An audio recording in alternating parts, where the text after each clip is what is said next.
The Poem of the Man God, the first year of the public life. Chapter 107. Jesus in the house of Johanna of Chuza with his mother. 13th of February, 1945. I see Jesus going towards the house of Johanna of Chuza. When the doorkeeper servant sees who is arriving, he utters such a cry of joy that the entire household is astir. Jesus enters smiling and giving his blessing. Johanna rushes from the garden full of flowers to throw herself at Jesus' feet and kiss them.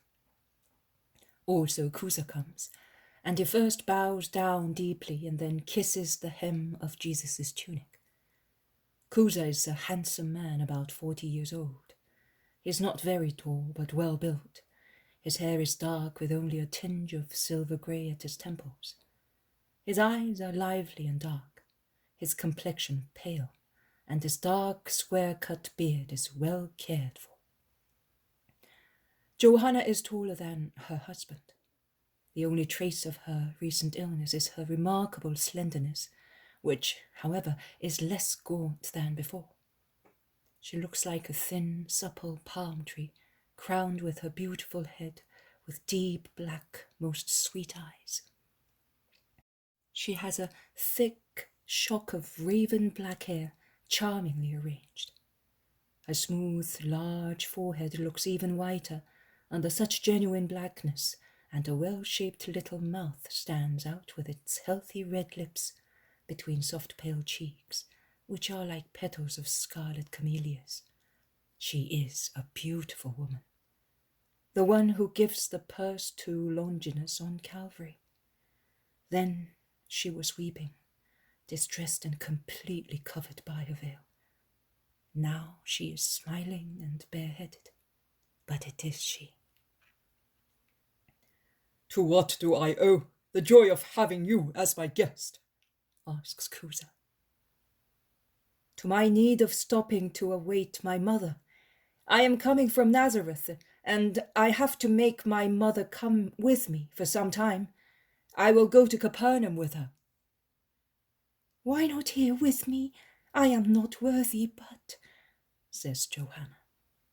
"You are well worthy, but my mother is with her sister-in-law, whose husband died a few days ago."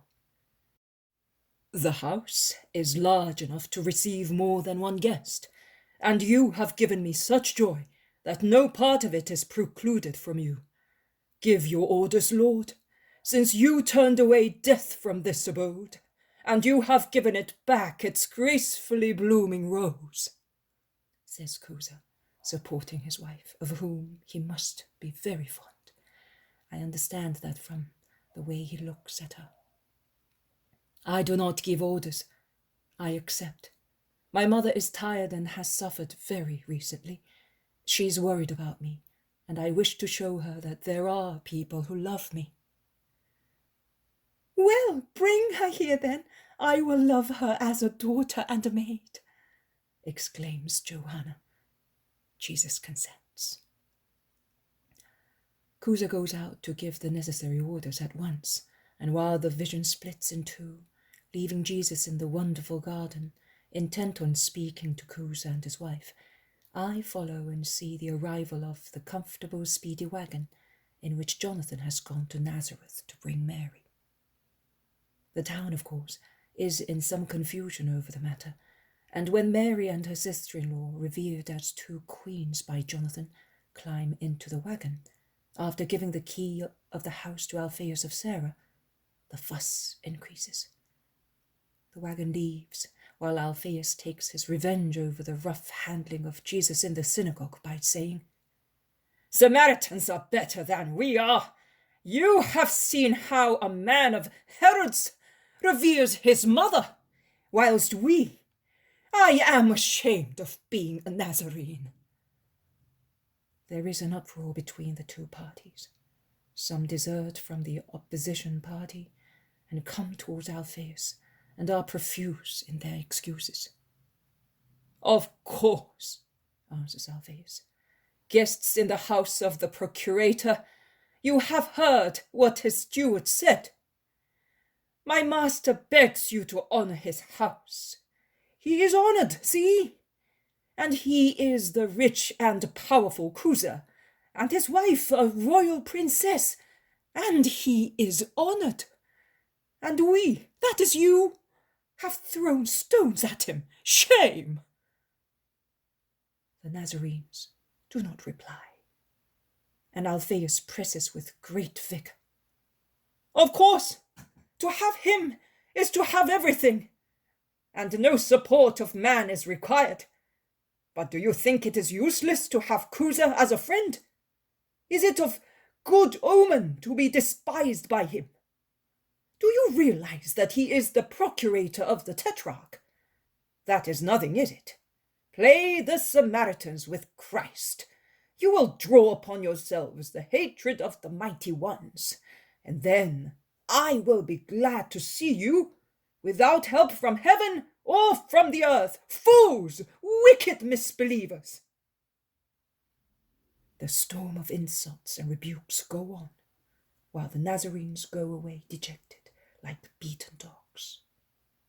Alphaeus is alone at the door of Mary's house, like an avenging archangel. It is late evening when, on the road alongside the lake, Jonathan's wagon arrives to the trot of strong horses. Chuza servants, who are already on sentry duty at the door, give the signal and they rush with lamps, thus adding to the moonlight. Johanna and Chuza rush there. Also Jesus appears, smiling, with a group of the apostles behind him. When Mary comes off, Johanna prostrates herself on the ground and salutes. Praise to the flower of the royal family. Praise and blessing to the mother of the Word Saviour. And Chuza bows down so low that he could not bow any lower even before Herod. And he says, Blessed be this hour that brings you to me. Blessed are you, Mother of Jesus. Mary kindly replies, and humbly, Blessed be our Saviour, and blessed be the good people who love my Son. They all enter the house, received with deep effusion of respect. Johanna is holding Mary's hand and smiles at her, saying, You will allow me to serve you, will you not? Not me, but him.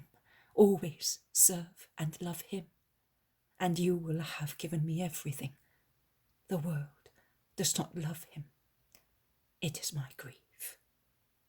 I know. Why this dislike from one part of the world, whereas others would give their lives for him? Because he is the sign of contradiction for many. Because he is the fire that purifies metal. Gold is purified. The scum falls to the bottom and is thrown away. I was told since he was a little child, and day by day the prophecy is fulfilled. Do not cry, Mary. We will love and defend him, comforts Johanna. But Mary continues her silent weeping, which only Johanna can see in the semi-dark corner where they are sitting.